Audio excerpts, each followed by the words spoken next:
Apa dosanya? Apa salahnya? Berapa triliun negeri ini pernah dirugikannya? Berapa sumber daya alam, minyak, batu bara, nikel, uranium yang pernah dijualnya ke luar negeri? Berapa BUMN perusahaan yang pernah dijualnya aset-aset negara? Ada yang pernah dia jual? Dia hanya mengajak anak muda yang selama ini pencandu narkoba menjadi bertaubat kepada Allah. Dia hanya membangkitkan semangat anak muda yang selama ini berzina menjadi orang-orang yang takut kepada Allah. Dia hanya mengajak mereka yang memakai baju hitam, pakaian hitam, berubah menjadi pakaian putih. Mereka berusaha untuk memutihkan catatan amal baik mereka di hadapan Allah. Dia hanya menyadarkan umatnya supaya sadar bahwa politik itu penting. Angkatlah pemimpin yang adil dan amanah. Dia hanya sedang mengajak umatnya supaya jangan memilih pemimpin kafir. Salahkah perbuatannya? Tidak. Dia tinggal negara demokrasi. Dalam dunia demokrasi, siapapun berhak untuk mengajak menyuarakan kebenaran. Dia tidak melawan sultan, dia tidak melawan ulil amri, dia tidak melawan siapapun. Dia hanya melawan ketidakadilan. Hari ini saya berangkat setelah sholat subuh menuju airport, naik pesawat. Setelah naik pesawat, naik mobil. Setelah naik mobil, jalan macet, saya mesti turun naik sepeda motor. Setelah naik sepeda motor pun juga tidak bergerak, jalan kaki. Akhirnya sampai kemari. Dalam hati saya berkata, celaka betul orang yang mengatakan kemarin katanya tidak ada akan menyambutnya. Sudah 3 hari, saya pikir 3 hari tidak ada orang lagi. Saya akan datang bisa duduk berdua dengan beliau. Saya tidak datang mau ceramah, saya tidak datang mau tausiah, saya tidak datang mau tablik akbar. Ternyata yang menyambutnya seramai ini, sebanyak ini. Orang berjalan kaki, anak-anak muda berjalan kaki, orang tua, ibu-ibu duduk di pinggir jalan. Apa yang membuat mereka datang kemari? Satu, cinta. Lahu baru ni'aliha ahabbu ilayya wa asfali balwaha, kata Qais. Debu yang menempel di sandal Laila lebih dapat menghilangkan rasa sakit dan duka. Hanya cinta kepada Laila, apalagi cinta kepada zuriat Nabi Muhammad sallallahu alaihi wasallam. Andai engkau orang alim, andai engkau hafal kitab, andai engkau mengerti kitab kuning, banyak ilmumu, tapi ada kebencianmu kepada ahli bait Rasulullah SAW, hilang keberkahan ilmu. Andai engkau punya derajat seperti seorang wali, andai engkau diangkat Allah sebagai wali, maka jatuh derajat kewalianmu hanya karena kebencianmu kepada ahli bait. Apa kata Kiai Haji Maimun Zubair? Ahli bait itu seperti Quran yang lapuk. Andai ada ahli bait itu yang nakal, yang jahat sekalipun, dia tetaplah seperti Quran yang lapuk. Quran yang buruk, andai titiknya sudah tidak ada lagi, tak akan mungkin kau akan buang. Kau tetap juga akan jaga dia, kau akan cium dia. Kenapa? La yamassuhu illal mutahharun. Allah yang mensucikan.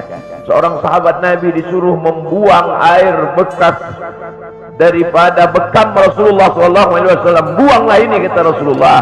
Lalu kemudian beliau pergi ke belakang. Setelah itu dia datang lagi menghadap Rasulullah SAW. Rasul tahu apa yang dia lakukan, karena Nabi dapat wahyu. Nabi terbuka hijab, tapi Nabi ingin bertanya kepada dia. Bukan Nabi tidak tahu, Nabi tahu, diberikan Allah pemberitahuan. Nabi ingin memberitahu siapa yang tidak tahu. Kemana darah bekam tadi kau buat? Kata Nabi, ku minum ya Rasulullah. Mengapa engkau minum?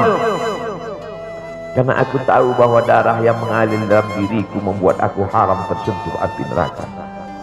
Mengalir darah itu dari dia kepada Sayyidatuna Fatimah, dari Fatimah kepada Sayyidina Al-Hasan, dari Sayyidina Al-Hasan, ada juga kepada Sayyidina Al-Husain, dari Sayyidina Al-Husain kepada Sayyidina Ali Zainal Abidin, dari Zainal Abidin kepada Sayyidina Muhammad Al-Baqir, dari Sayyidina Muhammad Al-Baqir mengalir darah itu kepada Sayyidina Ja'far Sadiq, dari Ja'far Sadiq mengalir kepada Sayyidina Ali Al-Uraidi, dari Ali Al-Uraidi mengalir darah itu kepada Sayyidina Muhammad An-Naqib, dari Muhammad An-Naqib mengalir darah itu kepada Sayyidina Isa sampai kepada Sayyidina Ahmad bin Isa Al-Muhajir, lalu kemudian darah itu mengalir kepada Imam As-Saggaf, Al-Idrus, Al-Haddad, Al-Abbas, dan salah satunya adalah bin Syihab, dan salah satu dari zuriat bin Syihab itu adalah Sayyidi Al-Imam Al-Akbar Al-Habib Muhammad Rizik Syihab.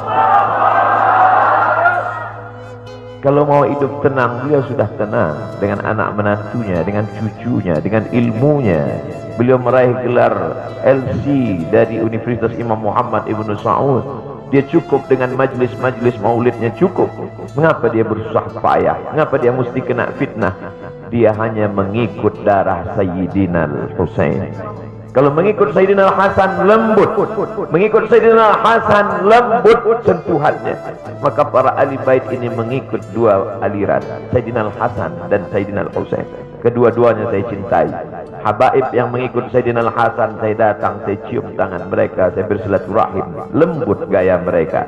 Tapi mereka semua mengajak untuk mencintai Sayyidina wa Maulana Muhammad sallallahu alaihi wasallam. Tapi ada yang seperti Sayyidina Al-Husain, menggelegar suaranya, dia hunuskan pedangnya untuk musuh-musuh Allah. Keduanya adalah sama-sama diridhai Allah. Innal Hasan wal Husain sayyida syababi ahlil jannah. Yang mencintai Sayyidina Al-Hasan, mencintai Sayyidina Al-Husain, yang mencintai zuriat mereka, keturunan mereka, maka dengan cinta itu bekal kita menghadap Rasulullah sallallahu alaihi wasallam. Andai aku dihadapkan nanti menghadap Allah, tahajudku tak sebanyak Imam Ahmad bin Hanbal, 300 raka'ah fil yaumi wal lailah, 300 rakaat sehari semalam. Andai aku dihadapkan kepada Rasulullah SAW, maka jihadku tidak sebanyak Sayyidina Khalid ibn Walid. Setiap jengkal kulitnya, setiap tetes darahnya tak lepas daripada tebasan tombak, anak panah dan pedang. Andai aku dihadapkan kepada Sayyidina Maulana Muhammad SAW, amalku tak sebanyak Abdurrahman ibn Auf. Lalu apa bekalmu, hai Abdul Somad? Adakah ceramah-ceramahmu itu bisa kau jadikan bekal menghadap Allah? Tidak. Sebagiannya sudah diambil oleh tatapan mataku melihat berapa subscriber, follower, dan viewer. Abdul Somad mungkin habis amalnya sudah riya. Satu-satunya yang akan kujadikan bekal menghadap Rasulullah hanyalah aku pernah mencintai keturunanmu. Aku pernah mencintai zuriatmu.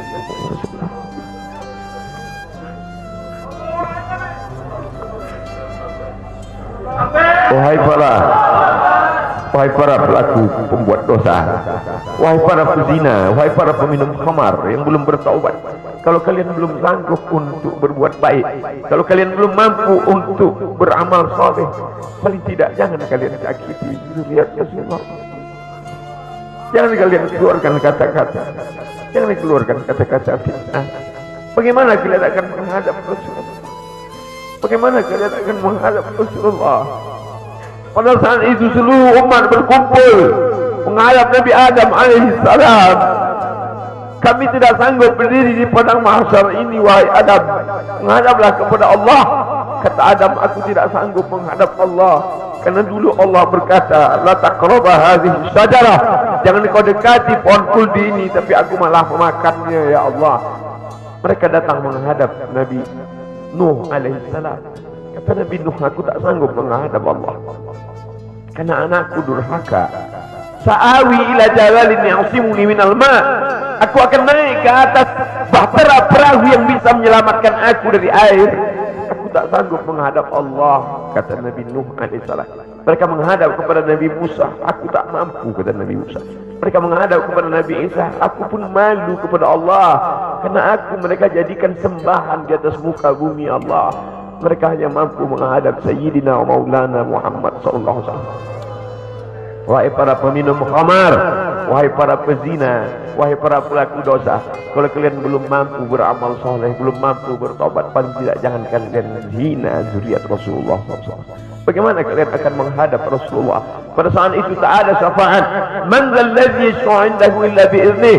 Tak ada satu pun yang bisa memberikan syafaat kecuali Sayyidina wa Maulana Muhammad sallallahu alaihi wasallam. Wahai para pemimpin, yang hari ini kau dititipkan amanah kekuasaan.